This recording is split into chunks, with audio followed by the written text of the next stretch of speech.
The shopping cart had three wheels and a mind of its own, but Caroline Ruth pushed it anyway because broken things were all she could afford now. Luther Pritchard noticed her first, not because she was beautiful, though she was, but because desperation has a smell. It clings to second-hand clothes and empty stomachs, and he recognized it instantly because he'd worn it himself for 3 years running. She stood outside Miller's grocery with 3 kids pressed against her sides like shields, their eyes wide and watchful the way children get when they've learned that hope hurts. The smallest one, maybe 5, tugged at her sleeve. "Mama, I'm hungry."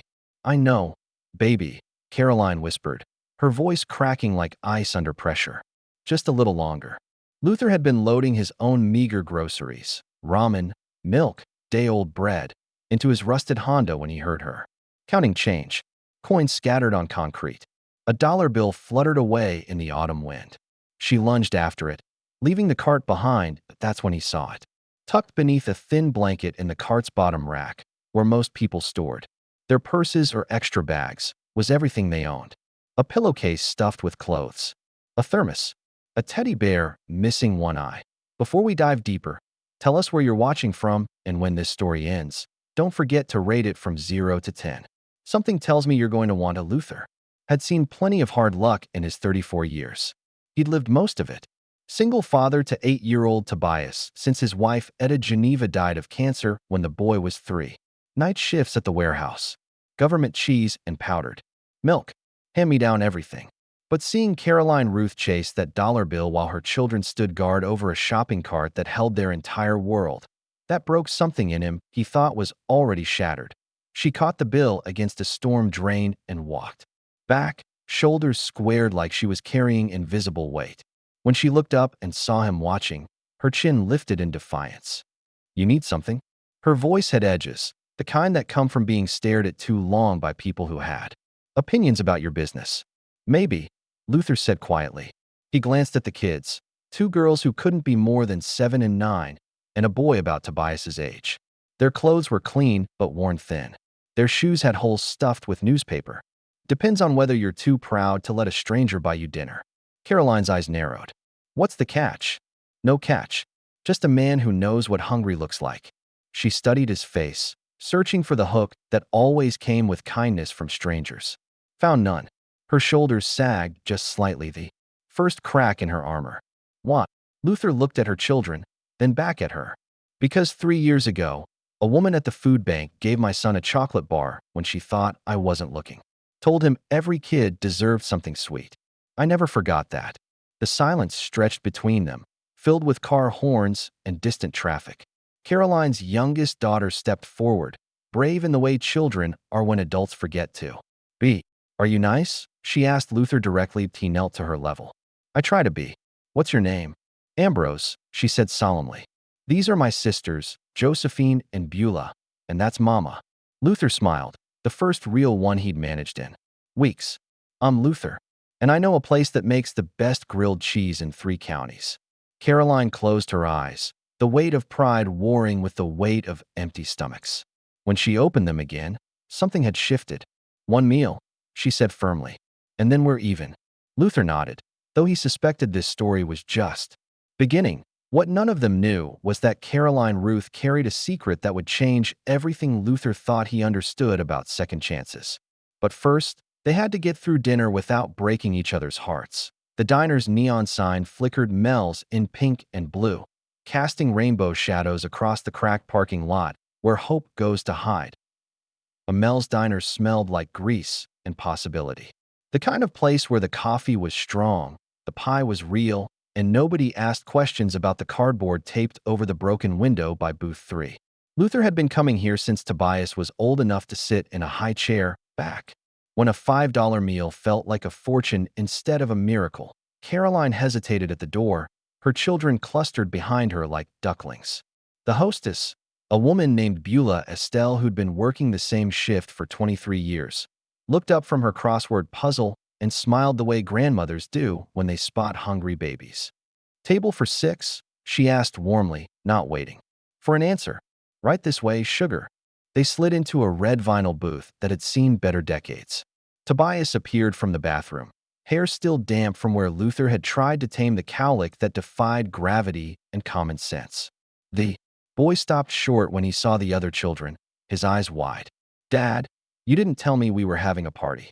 "Sometimes the best parties are surprises," Luther said, ruffling his son's hair. "Tobias, meet Ambrose, Josephine, and Beulah. And this is their mama, Caroline." The children eyed each other with the careful curiosity of pack animals deciding whether to fight or play. Ambrose broke first, sliding a torn napkin across the table toward Tobias. "I can draw dinosaurs," she announced. "Wanna see?" Within minutes, the table was covered in crayon masterpieces and shy giggles. Luther watched Caroline's face soften as her children remembered how to be children instead of survivors. "When's the last time they laughed like that?" he asked quietly. Caroline's fingers wrapped around her coffee cup like an anchor. "Too long. We've been traveling, looking for work, for a place that feels safe." "Where'd you come from?" Her jaw tightened. "Doesn't matter. We're here now." Luther recognized the look. He'd worn it himself those first months after Etta died, when well-meaning neighbors asked too many questions about how he was holding up and whether he'd thought about finding someone to help with the boy. Some stories were too sharp to tell, even when the telling might set you free. The waitress brought menus and coloring pages. Caroline's eyes scanned the prices, her face calculating dollars and cents and dignity. Luther caught her wrist gently. "It's handled," he said. "Tonight, just let them eat." "Why are you doing this?" she whispered, leaning closer. "You don't know us. We could be anyone." Luther looked at her children, heads bent over their drawings, safe in this bubble of warm light and vinyl seats. "Because I know what it's like to sit in a diner and count quarters while your kid asks for dessert. Because I remember what it felt like when someone chose kindness over questions." Caroline's eyes filled, just for a moment, before she blinked the tears back. "We can't stay. We never stay." "Why not?" She was quiet for so long Luther thought she wouldn't answer. Then, so softly he almost missed it. "Because staying gets people hurt." The words hung in the air like smoke from a distant fire. Luther felt something cold settle in his stomach.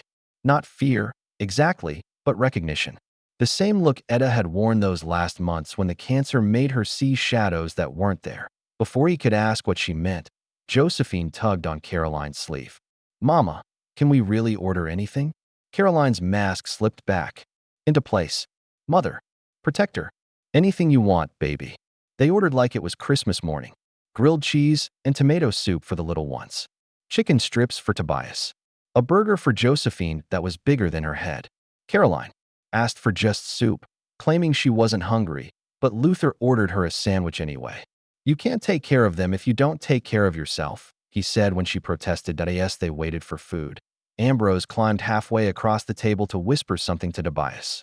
The boy's eyes went wide, then he whispered back. Soon, all four children were huddled together, plotting something that involved a lot of giggling and sideways glances at the adults. "They're trouble when they team up," Caroline said, but she was almost smiling. "The best kind of trouble," Luther agreed. The food arrived in waves. Luther watched Caroline take her first real bite in what looked like days, saw her shoulders relax, as warmth and sustenance worked their quiet magic. For a moment, sitting in that booth with grease-stained menus and flickering fluorescent lights, they looked like any other family sharing dinner on a Tuesday night. But Luther had learned to recognize the weight people carried in their silences. And Caroline Ruth was carrying something heavy enough to break her if she stumbled. Beulah Estelle refilled coffee cups, and the children argued over who drew the better T-Rex. Caroline reached into her jacket pocket and pulled out a photograph, worn soft at the edges. A man in military uniform, smiling next to a younger version of herself. She set it on the table like a confession. "His name was Virgil Monroe," she said quietly, "and he's the reason we can never stop running." The photograph sat between them like a ghost made visible. Virgil Monroe had kind eyes and a crooked smile, the sort of face that belonged to small-town heroes and fathers who coached Little League on weekends. Luther studied the image while Caroline's fingers trembled around her coffee cup. "He looks like a good man," Luther said carefully. "He was the best man I ever knew." Caroline's voice cracked like old leather. "And that's exactly what got him killed." The diner suddenly felt too bright, too exposed. Luther glanced around at the other diners, an elderly couple sharing pie, A trucker reading yesterday's newspaper. Beulah, Estelle humming while she restocked napkin dispensers. Normal people living normal lives, untouched by whatever darkness Caroline was carrying. What happened? Caroline watched her children color, their heads bent in concentration, unaware that their mother was bleeding secrets across a Formica table. Virgil was Army intelligence. His last assignment was in some desert place I can't pronounce, investigating supply chain corruption. Millions of dollars going missing. Equipment being sold to the wrong people. She paused, gathering strength. From somewhere deep, he found something. Names. Dates. Proof that went all the way up the chain of command. People with stars on their shoulders and blood on their hands. Luther felt the temperature drop. Let me guess. They didn't appreciate his dedication to duty. They killed him. The words came out flat, matter of fact, the way trauma sounds when it's been lived with too long. Made it look like an accident. Friendly fire during a routine patrol. Case closed. Hero's funeral. Flag on the coffin. But you knew better.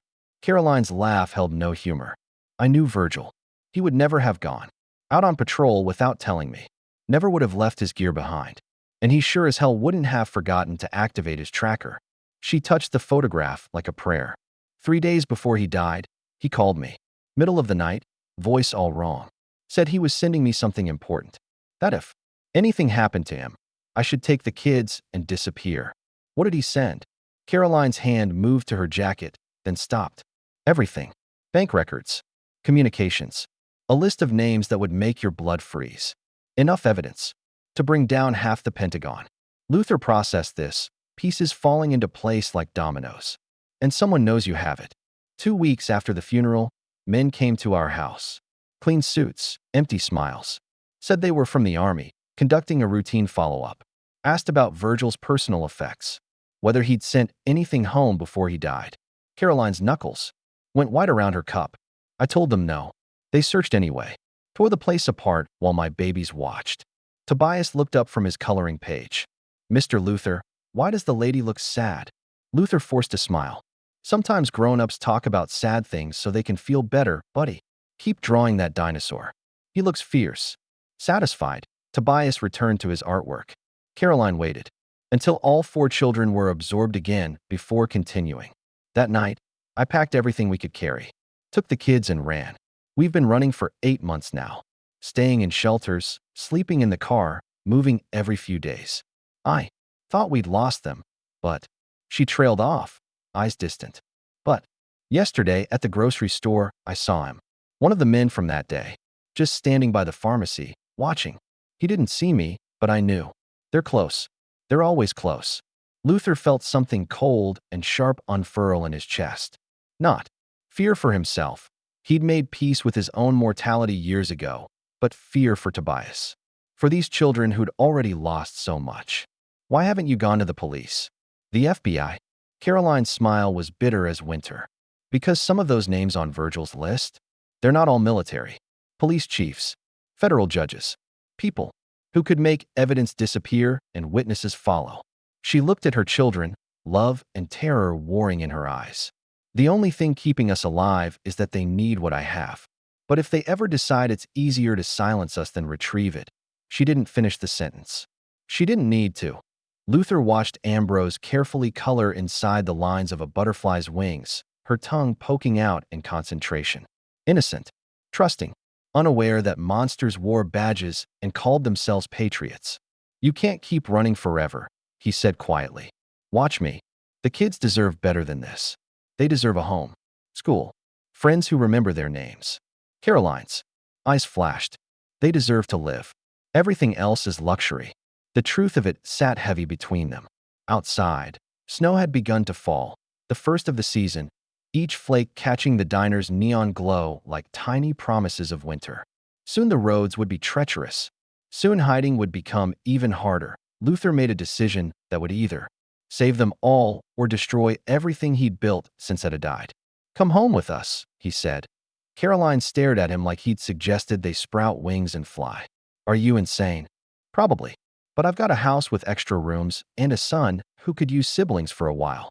And sometimes the best place to hide is right in plain sight. Luther, you don't understand what you're offering. These people, These people are bullies with badges. I've dealt with bullies before. He leaned forward, his voice steady as stone. And I've got something they don't. What's that? Nothing left to lose. The house Luther called home was a two-story colonial that had seen better decades, with peeling paint and a front porch that sagged like a tired smile. But the windows glowed warm yellow against the October darkness, and smoke curled from the chimney like a welcome flag. To Caroline's children, who'd been sleeping in cars and shelters for 8 months, it looked like a castle.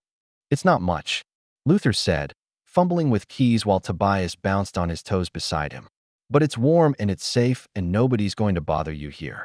Caroline stood at the bottom of the porch steps, her children clustered around her like baby birds unsure whether to trust this new nest. The rational part of her mind screamed warnings. Too risky, too exposed, too good to be true. But the mother, in her, the part that had watched her babies grow thin and hollow-eyed, whispered something different. Maybe, just maybe, this was grace in work clothes. Just for tonight, she said, as much to herself as to Luther. Tomorrow we keep moving. Luther nodded, though something in his eyes suggested he had other plans. Just for tonight. Inside, the house smelled like coffee and wood polish and something indefinably safe. Family photographs lined the mantelpiece, Luther younger, laughing, his arm around a woman with gentle eyes and Tobias's smile. Caroline recognized the weight of those pictures, the way they held a whole life in silver frames. That's my mama, Tobias announced proudly to the other children. She's in heaven now, but Dad says she still watches over us. Like a guardian angel? Ambrose asked, wide-eyed. Exactly like that. The children scattered to explore while Caroline stood frozen in the living room, overwhelmed by the simple domestic normalcy of it all.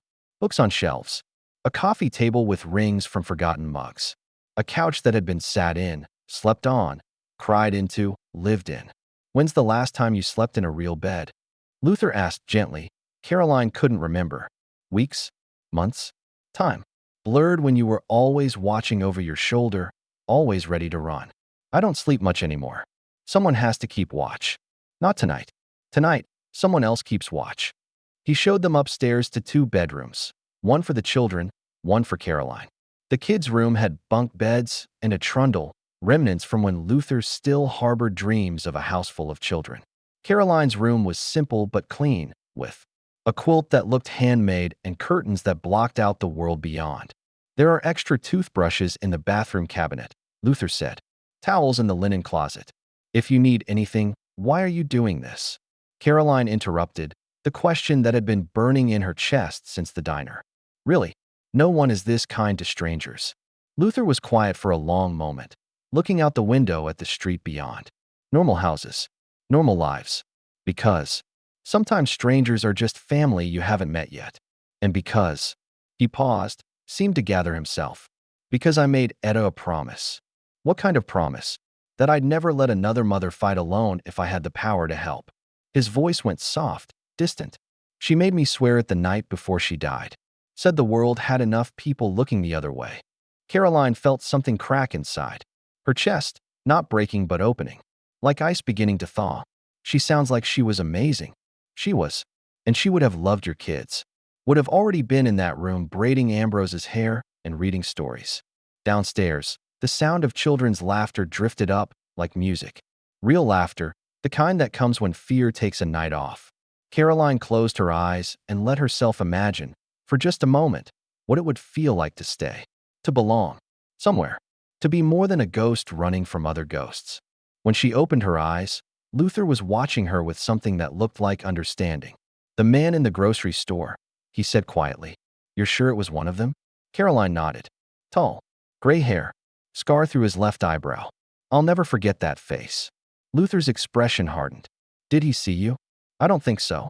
But they're getting closer. They always do. She wrapped her arms around herself. Maybe I should take the kids and leave tonight. Before we bring trouble to your door. Too late for that, Luther said, but his tone was gentle. Trouble's already here. Question is whether we face it together or you face it alone. From downstairs came Tobias's voice. Dad. Josephine says she knows how to make paper airplanes that can fly upstairs. That sounds dangerous, Luther called. Back. You kids better test that theory immediately. Caroline almost smiled. Almost. You realize what you're signing up for? These people, they don't just go away. They don't give up.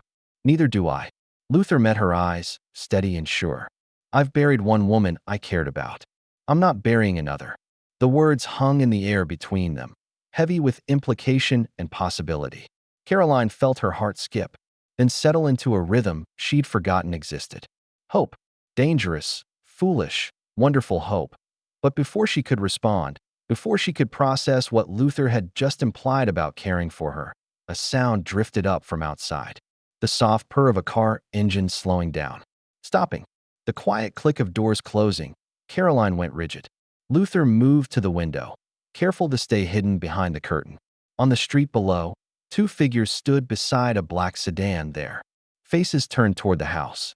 Well, Luther said quietly, his voice steady despite the gravity of the moment. Looks like trouble found us first. Caroline's blood turned to ice water. After 8 months of running, hiding, always looking over her shoulder, they'd finally caught up. The only question now was whether she'd run again, or finally make a stand. The men stood like shadows made solid, their breath visible in the cold air as they studied Luther's house. From the upstairs window, Caroline watched them with the focused terror of prey who'd spent too long being hunted. The taller one, the same gray-haired man from the grocery store, spoke into a phone while his partner scanned the street with the methodical attention of someone used to making problems disappear. "Get the kids into the back bedroom," Luther whispered, his voice steady despite the storm building behind his eyes. "Lock the door. Don't come out no matter what you hear." Caroline's hands shook as she tried to process the impossible speed with which safety had crumbled into nightmare. "They'll want me to come with them. If I go quietly, maybe they'll leave the children alone. Over my dead body." The words hit like a physical blow. Caroline spun to face him, seeing something in Luther's expression she'd missed before. Not just kindness, but steel. The look of a man who'd already lost everything that mattered once and refused to let it happen again. "Luther, you don't understand. These people are about to learn what happens when someone threatens my family." Downstairs, the children's laughter had faded into curious whispers. Tobias's voice drifted up. "Why are there men outside, Dad?" "Probably. Just lost," Luther called back, his tone artificially light. "Caroline, get them upstairs. Now." Caroline's feet felt rooted to the floor. 8 months of running, and it ended here. In this warm house with this good man who'd offered her children hope and herself something she'd thought was dead forever. "I should never have come here. I've ruined everything." Luther turned from the window, his hands gentle as they gripped her shoulders. "Listen to me. Those kids need their mother. Tobias needs someone to remember his father was a hero. And I." He paused, something vulnerable flickering across his features. "I need you to trust me." A soft knock echoed from the front door. Polite, patient, the kind of knock that said we can do this the easy way or the hard way, but it's going to happen either way. Caroline closed her eyes, felt the weight of 8 months' worth of fear and exhaustion pressing down like a physical thing. When she opened them again, something had shifted. Not surrender, but decision. "The evidence," she whispered. "It's hidden in Ambrose's bear, the one-eyed one she carries everywhere. If something happens to me, nothing's going to happen to you. If something happens to me," Caroline continued firmly, "give it to someone who can't be bought. Someone who'll make sure Virgil's sacrifice meant something." Luther nodded grimly. "Where are you going?" "To get my children." Caroline moved downstairs, like a woman walking underwater, each step carrying her further from the warm possibility of the life she'd glimpsed and closer to the cold reality she'd been running from. The 4 children sat huddled on the couch, Tobias's protective arm around Ambrose while Josephine and Beulah pressed close on either side. "Mama." Ambrose's voice was very small. "Are the bad men here?" Caroline knelt in front of them, her heart breaking at the fear in their eyes. These babies who should have been worried about homework and playground politics instead lived with the constant shadow of adult monsters. "I need you to go upstairs with Mr. Luther. All the way to the back bedroom. You remember the game we practiced? The quiet game." For heads nodded solemnly. "Good. Tobias is going to help you win, aren't you, sweetheart?" The boy straightened, suddenly older than his 8 years. "Yes, ma'am. I'll keep them safe." "I know you will." Caroline kissed each of them, lingering over Ambrose and the worn teddy bear clutched in her small arms. Remember what Daddy used to say? About being brave. Brave isn't not being scared, Ambrose whispered. Brave is doing the right thing even when you're scared. That's my smart girl. The knocking came again, more insistent this time. Luther appeared at the foot of the stairs, his jaw set like stone. Kids, let's go upstairs. We're going to play a special game where everyone wins by being very, very quiet.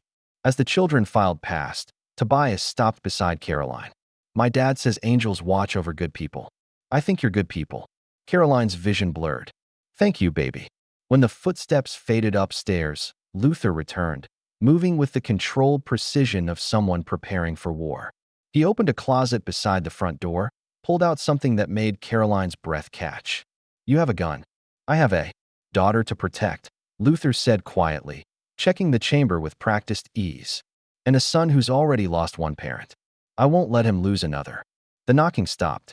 In the silence that followed, Caroline heard the soft scrape of someone testing the back door handle. They weren't just knocking anymore.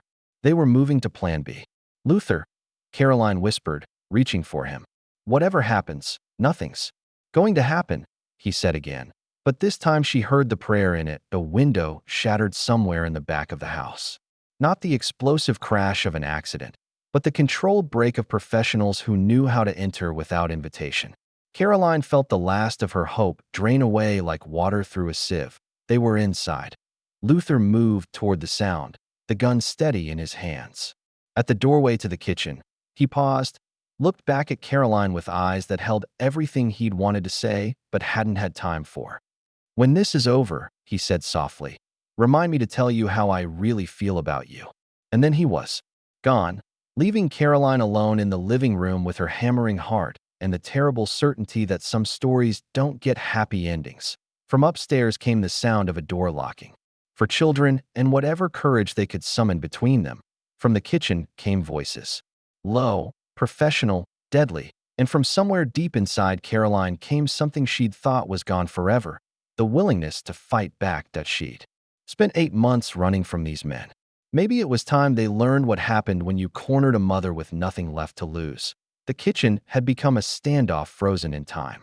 2 men in dark suits flanked the shattered back door. While Luther stood with his back to the refrigerator, the gun steady in his hands, but hopelessly outnumbered. Caroline watched from the doorway, her heart hammering against her ribs like a caged bird.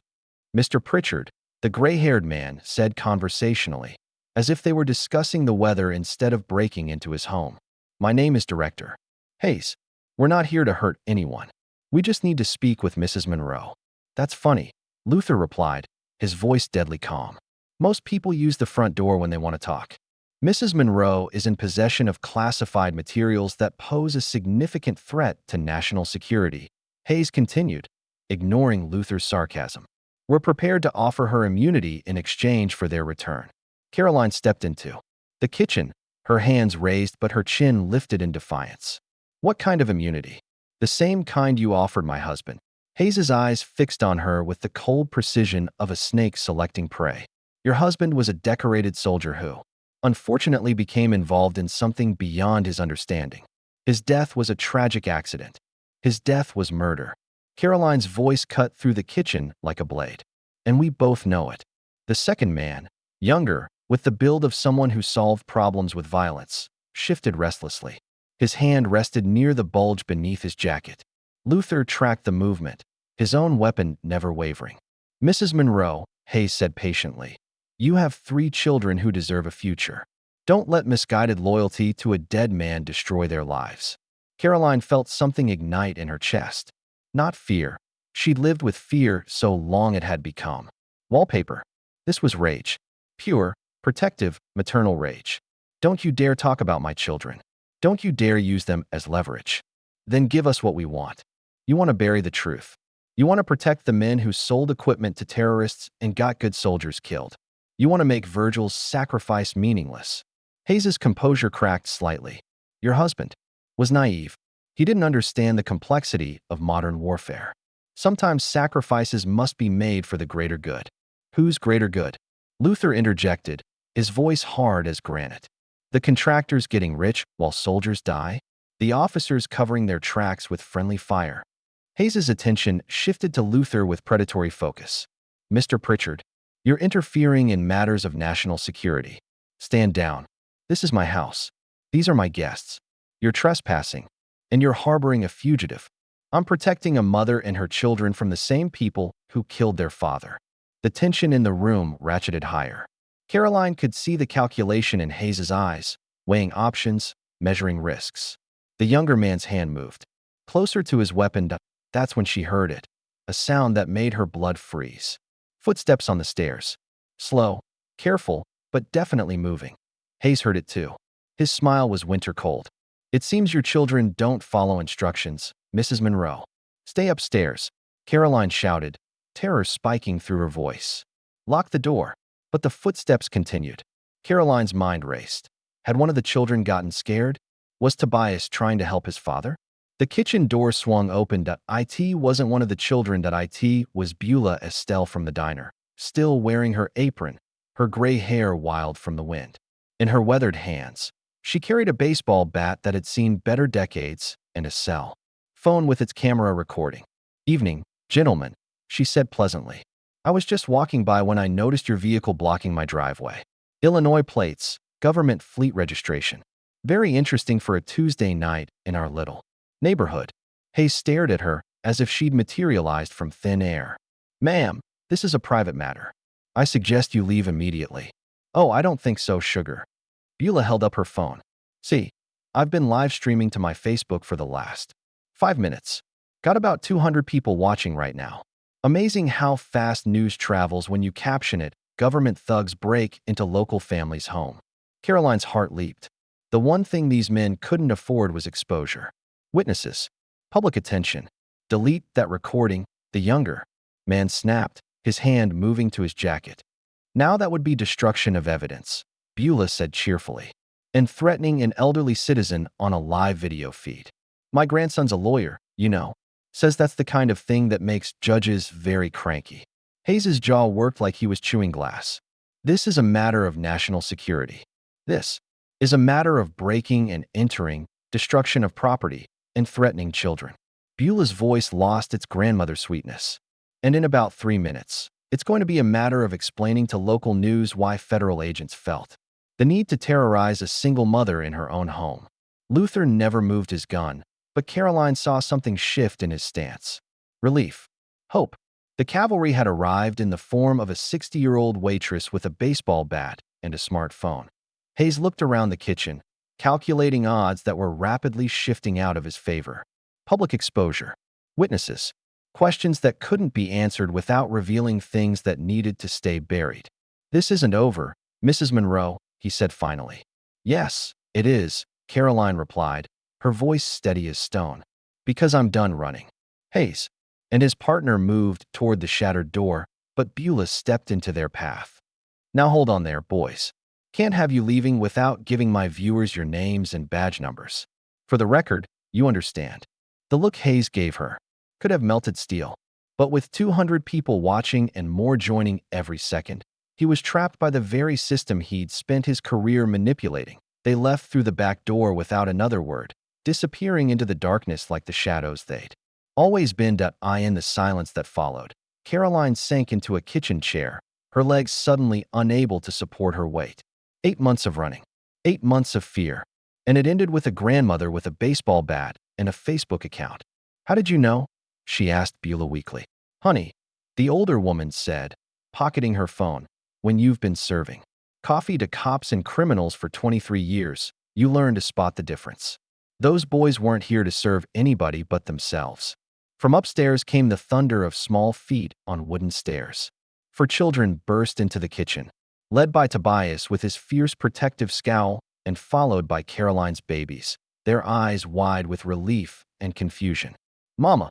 Ambrose launched herself into Caroline's arms, the one-eyed teddy bear still clutched tightly against her chest. "Are the bad men gone?" "They're gone, baby," Caroline whispered, holding her daughter like she might disappear. "They're never coming back."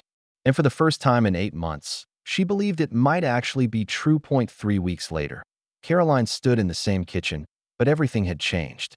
The back door had been repaired, reinforced, and painted a cheerful yellow that Ambrose had picked out herself. The broken glass had been swept away, replaced by new windows that let in streams of autumn sunlight. Even the coffee maker seemed to hum more contentedly, as if the house itself had exhaled after holding its breath for too long. "You sure about this?" Luther asked, watching Caroline pack the worn teddy bear into a padded envelope addressed to Senator Patricia Wells, the one politician Virgil had trusted, the one person whose name didn't appear on any of the corrupted lists.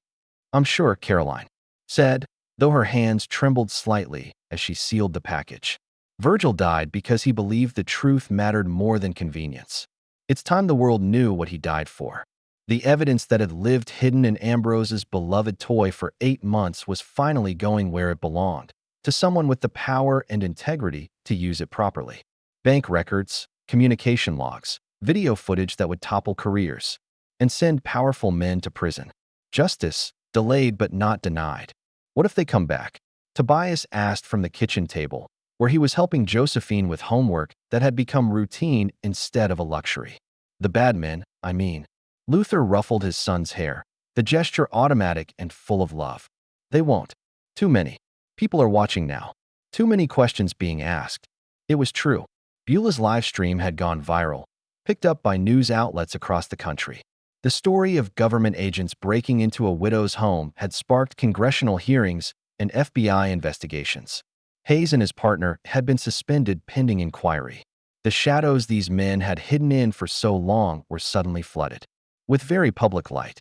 Besides, Beulah added from her spot at the stove, where she'd been cooking dinner for them every night since the incident. "I've got arthritis in my hands, but my trigger finger on that record button still works just fine." The children giggled. Even after 3 weeks, they still startled at unexpected sounds, still asked where the exits were in new places. But they laughed now. Real laughter that came from bellies full of regular meals and hearts that had remembered what safety felt like. Caroline sealed the envelope and set it aside. Tonight, Luther would drive it to the post office in the next town over, where it would begin its journey to Washington and the senator who'd been Virgil's friend. Tomorrow, the truth would finally have its day in court. "What happens now?" Caroline asked, though she was afraid of the answer.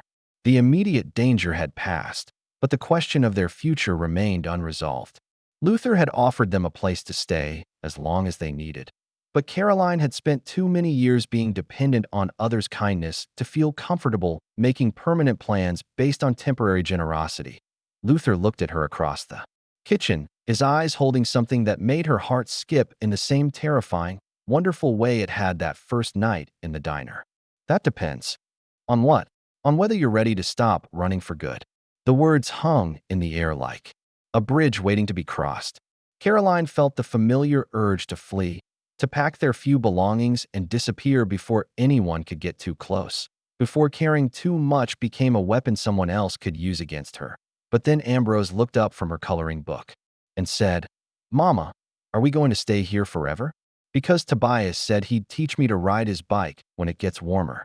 And I promised Josephine I'd show her my mom's jewelry box," Tobias added earnestly. "She's got a lot more treasures than me, but I've got some good ones." Where are you watching from today? What word would you use to describe how this story made you feel? Drop it in the comments below. I read every single one, and your words mean more than you know. If this story touched something in your heart, please hit that subscribe button and ring the notification bell. There are so many more stories waiting to be told. Stories of ordinary people doing extraordinary things. Stories that remind us why hope always wins in the end. Until next time, remember, you never know when you might be someone's miracle in disguise. Sometimes the most beautiful love stories begin with a shopping cart, 3 wheels, and the courage to believe that broken things can still carry us home.